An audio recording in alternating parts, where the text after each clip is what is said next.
korxonamizni faoliyat turi umumiy ovqatlanish. Bizda 60 ta xodim faoliyat ko'rsatadi. Korxonamizda tutash hududimiz bor edi, sal kamchiliklar bor edi. Soliq xodimlari bizga yordam berishdi, hujjatlashtirib, davlatdan ijaraga olib berishdi.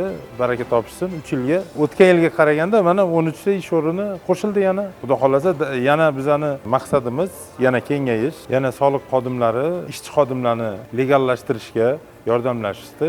Ya'ni bu degani bizda ertaga norasmiy holat bo'lsa, bizga yana shtraf bo'lishi mumkin, boshqa bo'lishi mumkin.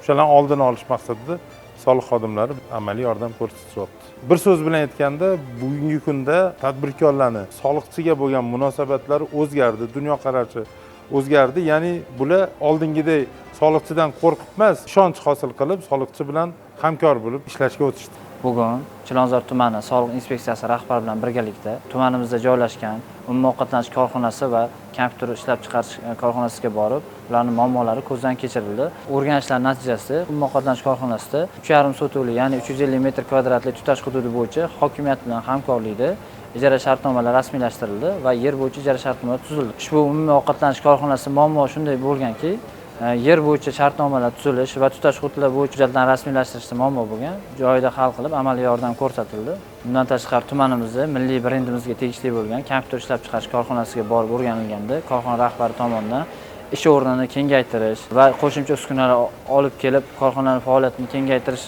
bo'yicha hujjatlarda ozgina yordam kerak. Tegishli tashkilotlar bilan hamkorlikda korxona faoliyatini kengaytirish bo'yicha reja belgilab olindi va amaliy yordam ko'rsatildi. Tez orada ushbu tadbirkorlik subyekti o'z faoliyatini kengaytirib, qo'shimcha ish o'rni yaratadi.